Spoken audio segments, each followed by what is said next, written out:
ముందుగా ఈ పప్పులన్నీ నానబెట్టుకోవాలి. ఒక 5 నుంచి 6 గంటల దాకా నానబెట్టుకోవాలండి. ఇవి నానబెట్టే ముందు కొంచెం నీళ్ళతో ఒకసారి వాష్ చేసుకొని బాగా ఇట్లా వాష్ చేసుకోవాలి.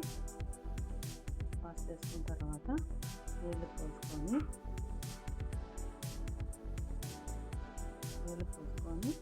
మూత పెట్టి 5 నుంచి 6 గంటల దాకా నానబెట్టుకోవాలి.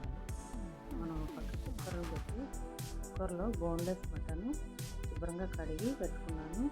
5-6 పచ్చిమిరపకాయలు కట్ చేసి వేసుకొని హోల్ మసాలాలన్నీ వేసుకొని కొత్తిమీర తరుగు, పుదీనా తరుగు అండ్ ధనియాల పౌడరు, జీలకర్ర పౌడరు, గరం మసాలా, ఉప్పు 2 స్పూన్లు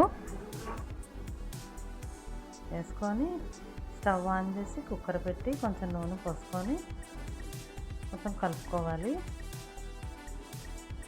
ఇట్లా వేగనివ్వాలి. కొంచెం అల్లం వెల్లుల్లి పేస్ట్ 2 స్పూన్లు వేసుకొని కొంచెం వేగనివ్వాలి. అలా వేగినాక 1 స్పూన్ కారం, చిటికెడు పసుపు వేసుకొని ఇట్లా కలుపుకోవాలి. కలుపుకొని ఒక 4 గ్లాసుల దాకా వాటర్ వేసుకోవాలి. వేసుకొని కుక్కర్ మూత పెట్టి దీన్ని ఒక 10 విజిల్స్ వచ్చేదాకా వదిలేసాలి కుక్కర్ని. ఈ పక్క నానబెట్టుకున్న పప్పులు ఉన్నాయి కదా, వేరే కుక్కర్లో ఇవన్నీ వేసుకొని ఈ పప్పులన్నీ తగినన్ని నీళ్లు పోసుకొని కొంచెం నెయ్యి వేసుకొని కొత్తిమీర అండ్ పుదీనా కూడా వేసుకోవాలి. తర్వాత ఈ పక్కన ఈ కుక్కర్ అవి 9 నుంచి 10 దాకా విజిల్స్ వచ్చాయి. దీని తర్వాత ఈ కుక్కర్కి మూత పెట్టుకొని పప్పులు అన్నదానికి ఈ కూరని కొంచెం ఇట్లా మదుపుకోవాలి. మూత పెట్టిన కుక్కర్ని స్టవ్ మీద పెట్టి ఇది 4-5 విజిల్స్ వచ్చేదాకా ఉడికించుకోవాలి. ఇది ఉడుకున్న తర్వాత ఈ కూర పక్కన ఇట్లా మెదుపుతూ ఉండాలి. పప్పు గుత్తుతో ఇట్లా మెదుపుకున్న తర్వాత మొత్తం వేరే గిన్నెలోకి ట్రాన్స్ఫర్ చేసుకుందాం. ఇదంతా ఇట్లా వేసుకొని ఇట్లా మెదుపుతూ ఉండాలి. ఈ పక్కన 4-5 విజిల్స్ అయిపోయిన తర్వాత ఈ పప్పులు మెత్తగా ఉడికిపోయింది. దాన్ని ఇట్లా స్మాష్ చేసుకొని ఇందులో వేసుకోవాలి. వేసుకొని ఒక 1/2 లీటర్ నీళ్ళు దాకా పోసుకొని కలుపుతూ ఉండాలి.